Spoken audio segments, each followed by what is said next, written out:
A call at 3:17 a.m., rhythmic static, and the voice of a man who should be dead. After leaving the precinct, Maya discovered that you can't outrun a sound that's already inside your head. The search for answers has led her through the streets of New York, and toward a truth far darker than she could ever imagine. The Residual Episode 2. The Window. Maya doesn't go home after leaving the precinct. She can't. Not yet.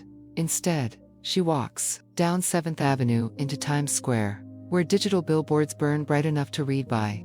The sensory overload is exactly what she needs: noise, light, movement. Anything to drown out the voicemails still echoing in her head. She buys coffee from a bodega, the kind that tastes like burnt cardboard, and regret hand keeps walking. East toward the library, then south, past the Empire State Building, past Madison Square Park, past Union Square. Miles of pavement, hours of movement. Trying to outrun voices that exist in her phone, not her footsteps. By the time she reaches the Brooklyn Bridge, it's past 7 p.m., and her feet hurt.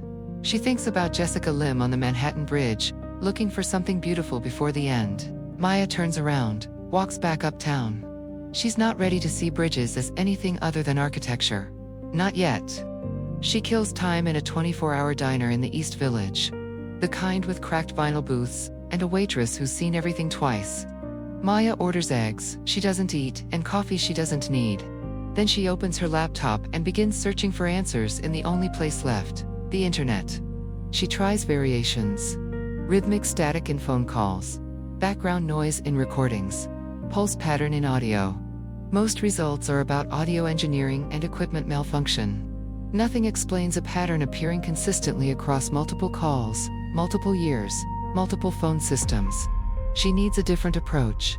She types, voicemail from dead person, calls from deceased, messages after death. This gets more results, but they're all grief forums and paranormal websites. People convinced they've received signs from deceased loved ones. Believers and skeptics arguing about ghosts versus grief-induced delusion. Maya keeps scrolling. Page 3 of results, she finds something different. A Reddit thread from a forum called Glitch in the Matrix, posted 8 months ago. The title reads, "Has anyone else experienced the 317 phenomenon?" She clicks, starts reading, and feels her blood run cold. The post is long, detailed, written by someone called Night Shift Worker, a security guard in Manhattan's financial district. For the past month, his phone has been receiving voicemails at exactly 3:17 a.m., messages from people he doesn't know. People thanking him for things he never did, saying goodbye, crying. And here's the disturbing part. The post continues. Every single person whose voice I've heard in these messages has died. Not immediately, but within a week or two. Always suicide, or accidental death. I've counted 7 so far. I started asking around, trying to see if anyone else was experiencing this. Found out there's this urban legend among night workers in certain buildings, old buildings, pre-2003 construction, mostly. They call it the residual. If you get the calls, it means you're connected to something in the building's network. The calls always come between 3:17 and 3:23 a.m. Always 6 minutes. Maya reads the entire thread. 347 comments. Most are skeptical. Cool story, bro. What drugs are you on? But others share their own experiences. Their own impossible voicemails. Their own 3:17 a.m. terror. And one comment, very deep, catches her attention. A user named Signal Ghost writes, "You're tagged. I'm sorry. Count your days in weeks, not months. There's only one way out, and it's not pleasant. Unless you can find the source building and disrupt the signal during the window. But even then, I'm not sure it works. My sister tried. She's been missing for 2 years." Maya searches for more information about Signal Ghost. The account is 3 years old. The last post was made 3 years ago, the same day the account was created. A final warning to whoever finds this: don't try to record the calls. Don't try to answer them. And whatever you do, don't. The post ends abruptly mid-sentence. She searches for Resonant Sites, Manhattan buildings, gets nothing useful. Then tries Manhattan building fires and Manhattan mass deaths. Starts cross-referencing with Google Maps, trying to identify specific locations. It takes an hour to find the pattern. Buildings constructed between 1990 and 2003 on sites of historical tragedy. Financial District building on the site of a 1995 construction accident, 7 workers killed. Midtown office where Triangle Shirtwaist Factory fire victims were initially taken. 146 dead in 1911. Upper West Side apartment complex built on the former site of a psychiatric hospital. Burned down in 1978. 23 patients killed. Maya's hands freeze on the keyboard. Upper West Side Psychiatric Hospital. Burned down in 1978. She pulls up the address of her own apartment building, in Washington Heights, 847 St. Nicholas Avenue. Then searches, Washington Heights Psychiatric Hospital fire. The results load slowly, as if the internet itself is reluctant to show her. St. Catherine's Psychiatric Hospital fire, March 15, 1978. A devastating fire claimed the lives of 23 patients and 4 staff members. The fire started in the basement electrical system, around 3:17 a.m. It spreads rapidly through the aging facility. Many victims were found in their beds, unable to evacuate due to locked doors and inadequate fire safety measures. The hospital was demolished in 1990. A residential building now stands on the site at 847 St. Nicholas Avenue. Maya's building. Her apartment. She's been living on a resident site for 6 months, sleeping on ground where 27 people burned to death at 3:17 a.m. The diner suddenly feels too bright, too loud. The waitress is looking at her. Maya realizes she's made a sound, a gasp or a whimper, something that drew attention. She throws cash on the table without counting it and leaves. Outside, the temperature has dropped. It's 11:43 p.m. and the streets are quieter now. Only the committed insomniacs and night shift workers remaining. Maya walks north, her breath forming clouds in the January cold. She should go somewhere else. Anywhere else. A hotel. Her brother's place in Queens. Anywhere but her apartment building, erected on a site where people screamed as they burned alive. But she needs to know. She needs to see what happens at 3:17 a.m. in a building that remembers a fire that killed 27 people. She needs to know if her phone will ring this time. The A train is half empty. She sits near the door and watches her reflection in the dark window. She looks like she hasn't slept in days. She hasn't. A man having a loud conversation with himself about conspiracy theories occupies the other end of the car. Maya finds his presence oddly comforting. At least someone else is awake at midnight. Her apartment is exactly as she left it this morning. Unwashed coffee cup in the sink, unmade bed, pile of laundry ignored for 2 weeks. The ordinary debris of a life lived in the margins. Maya locks both deadbolts, sets her laptop on the kitchen counter, and makes more coffee, even though she knows she won't drink it. 24. It's 1:17 a.m. She has 2 hours. 2 hours to prepare for the most dangerous thing she's done since this started. Being awake, aware, and present when the window opens. When 3:17 a.m. arrives in a building constructed on ground soaked with tragedy. She pulls up the Reddit thread again. Reads through all the comments. Several mention buildings. Several mention the 6-minute window. Several mention not being able to record the calls, devices fail, files corrupt, memory cards erase themselves. One comment buried deep catches her eye. Posted by Urban Explorer Kira. My sister was documenting this before she disappeared. She had a theory about guilt. The network feeds on regret, she used to say. Like it could sense people who were already carrying something heavy and it amplified it somehow, made them more susceptible. I haven't heard from her since September 2023. Maya reads the date. September 2023. 3 years ago, right around when Ethan died. At 2:34 a.m., Maya is too wired to sit still. She paces her small apartment.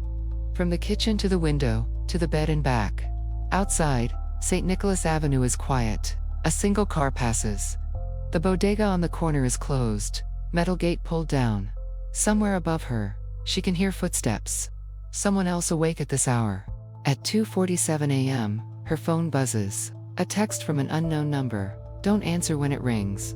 Maya's heart kicks against her ribs. She types back immediately. Who is this? No response. She tries calling the number. Goes straight to a message. The number you have dialed is not in service. She sets the phone on the counter and watches it. 3 a.m. The city is as quiet as it ever gets. That strange lull, before garbage trucks and delivery vans and early commuters start their days. The hour when hospitals see the most deaths. When the veil feels thinnest. When Maya usually gets her hardest calls at the crisis center. Her phone sits silent on the counter, waiting. 3:15 a.m., Maya's entire body is tense, waiting. She's not sure what she's expecting. For the phone to ring, maybe. For the lights to flicker. For some clear sign that the phenomenon is real. That she's not just experiencing an elaborate breakdown. The radiator clanks once, loud in the silence, then goes quiet. 3:16 a.m. 3:17 a.m., her phone lights up. An incoming call from 212-555-1147. The number looks familiar, but Maya can't place it. The phone vibrates silently in her hand, the screen pulsing with each buzz, but there's no sound. The ringer is on, shade checks, but it's completely silent. Maya stares at the incoming call for 5 seconds, 10, 15. The text message flashes in her memory. Don't answer when it rings, but it's not ringing. Does that count? 20 seconds. Against every instinct, every warning, Maya answers the call. She puts the phone to her ear, and hears nothing but static. Thick, textured static, like radio interference or the ocean heard through a seashell. Maya opens her mouth to speak, but no sound comes out. The static seems to be inside her throat now, inside her chest, replacing her breath with white noise. Then, beneath the static, she hears breathing, not her own, someone else's, labored and wet, like they've been crying or running, or both.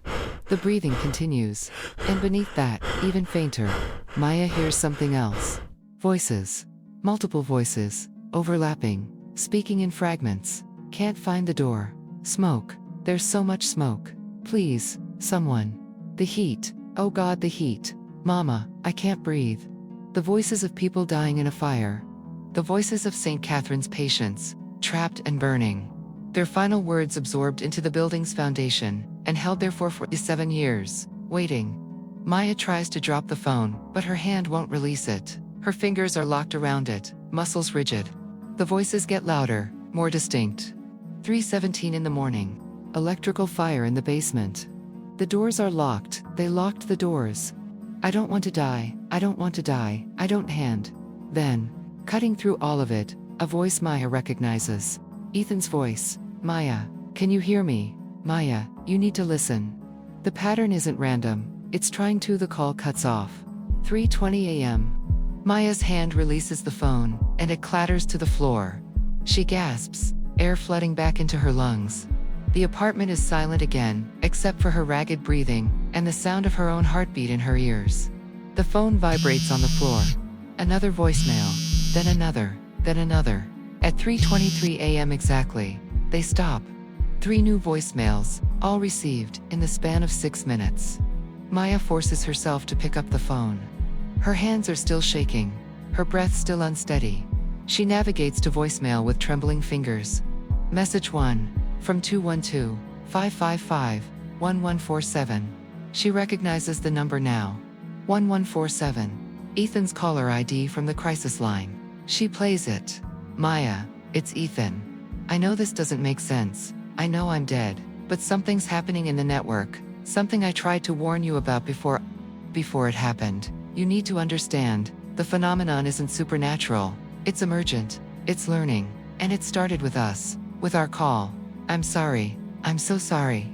Message 2, from 646-555-0899, static, then multiple voices speaking in unison.